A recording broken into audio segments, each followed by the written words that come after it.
Hello, divine creations, divine marvels, infinite consciousnesses. Thank you so much for dropping by this video.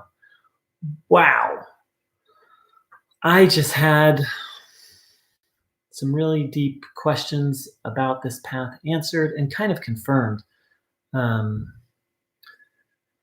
So I'm just going to read a little from James Schwartz's The Essence of Enlightenment. This book is available for free online, which says a lot about James Schwartz's character. A lot of satsang teachers out there, I'm sorry to say, are out to make a buck, and with their events or products. And here's a teacher who actually will just give you his product. It's mind-boggling. It's mind-boggling because it's very natural. That's enlightenment can't be bought and sold. It's mind-boggling that we've gotten to the point where James doing this is unusual. So, so this is page 146 of The Essence of Enlightenment. Enlightenment, liberation, is for the mind. You, awareness, are already free. The bondage that you experience exists solely in the subtle body. So the subtle body, very briefly, is in classical Advaita Vedanta, they say there are three bodies: the gross body, the subtle body, which is the mind, the feelings, the sense of doership, what we would call ego, and then the causal body, or the causal, I may be mispronouncing it, which is the unconscious mind. So the bondage you experience exists solely in the subtle body. The subtle body is the experiencing and knowing part of the self. Ignorance and knowledge reside in it.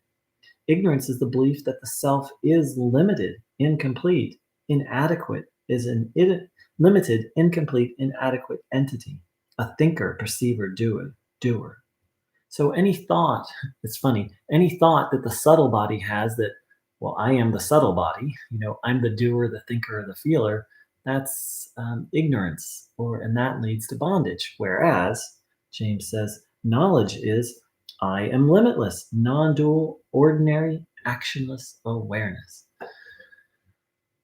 Wow. And that's just the beginning. So I'm going to keep reading.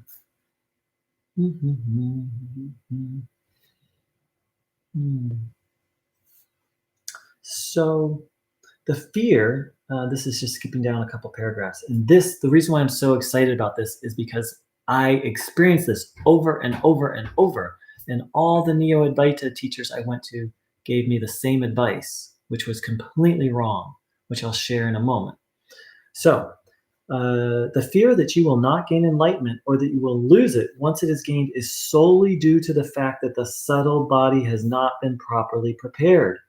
The preparation of the subtle body is in terms of managing and neutralizing binding likes and dislikes, which is a fancy way of saying balancing or rajas and tamas gunas, which we've talked about. If they are not managed and neutralized, neither self-knowledge nor self-experience will be steady. Firm self-knowledge can bring about an abiding mind, one that enjoys a steady experience of the bliss of awareness as it reflects on the subtle body. But seekers without knowledge, seekers whose knowledge is shaky often experience firefly phenomena. The knowing, experiencing of who you are blinks on and off as the mind changes, causing a destabilizing sense of frustration. Yes, it blinks on and off because the subtle body is not established in sattva guna. Seekers try frantically to get back to when the experience of wholeness and completeness deserts them. They worry endlessly when they are experiencing wholeness because they are not in control of the experience. What is in control? The gunas control experience. When the gunas change, an individual's experience change. Therefore, knowledge of the gunas is essential for anyone seeking liberation through self-inquiry. James Schwartz, where were you 18 years ago? It's more like you were there. It's where was I? I was chasing Neo-Advaita teachers who, when I would raise things like this, I would say, well, knowledge of the self seems to come and go. Like I have the wholeness, and I recognize that, I am awareness, but then it goes away. And then over and over and over, I would get the same, pardon my French, dumbass question. Who is it who is aware of the coming and going? Just abide there. Over and over and over. Because these people don't know how to lead someone to liberation. And you can see in the satsang movement, there's like all these thousands of people going, but no one's actually waking up. No one's actually experiencing an end of suffering. And it's because I don't even want to get into their motives. I cannot tell you how many times I've received that input. I've seen other people get it.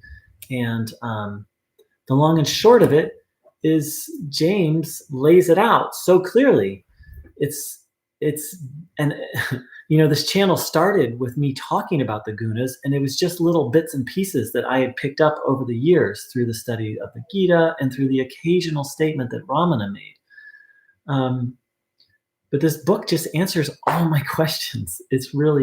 And so what's the answer? Karma yoga.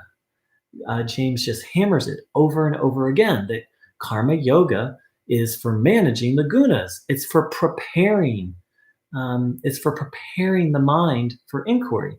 And then James himself said, until sattva guna, it's because sattva guna isn't predominant that these experiences come and go, which is exactly what Ramana said. He said, only the mind that is predominantly sattvic I forget his exact words, is ready for self-inquiry. But no Neo-Advaita teacher will say that. Why? Because it's bad for business.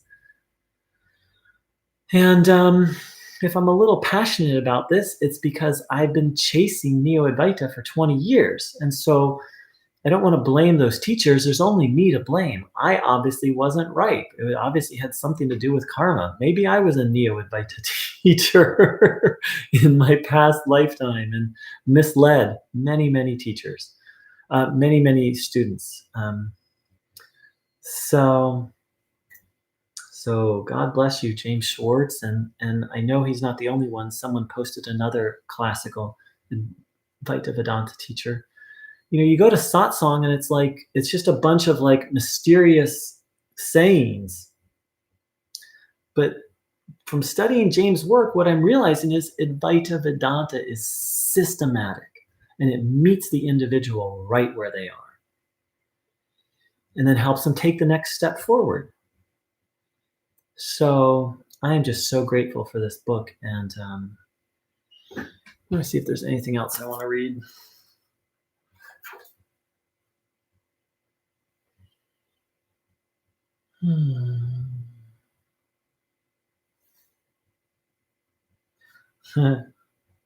The other thing I want to say, it's just so interesting. Whether or not you go for your after liberation, Vedanta will help you be happy because it'll help you decrease tamas and rajas and cultivate sattva. Here's what James says. Not to put a fine point on it, because he said this over and over again, I feel happy when sattva guna is predominant and more or less unhappy when rajas and tamas predominate. One of the meanings of guna is rope.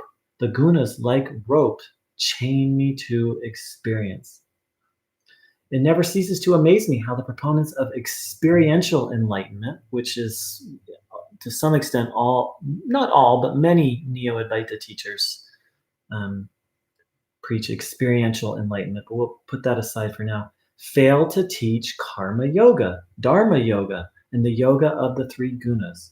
It can be due only to ignorance, because if enlightenment is experiential, it is and it isn't, knowledge of experience and how to control it is absolutely necessary. Absolutely necessary. When we say that enlightenment is experiential, we mean that when awareness reflects on a sattvic mind, it produces an assortment of experiences that are variously described as mystical, transcendental, out-of-body, non-dual, near-death, etc.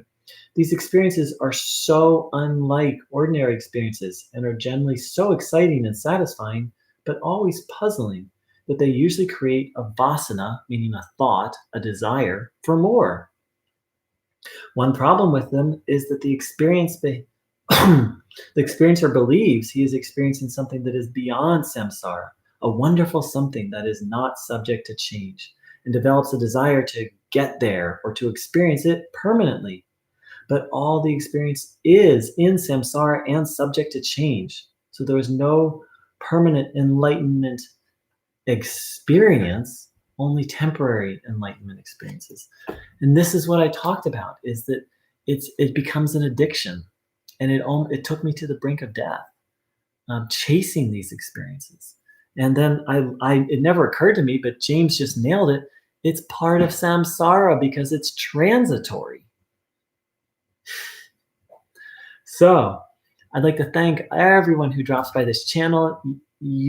Everyone coming here and your comments has just encouraged me to dig deeper. And if you want to understand actual non-duality, Advaita Vedanta, go grab a copy of James's book or read it online. So thank you so much. I wish you a sattvic-filled day. And, karma yoga is the art of, in essence, lessening attachment, hence cultivating detachment, because tamas and rajas, there's always involve and create attachment. So again, in fact, James says, whether you're seeking liberation, practicing karma yoga, and he has a whole chapter on it, which is, I read some of that chapter every day. Practicing karma yoga will make you happy, whether you're interested in liberation or not. So, all right, team, have a beautiful day. Thank you so much for dropping by.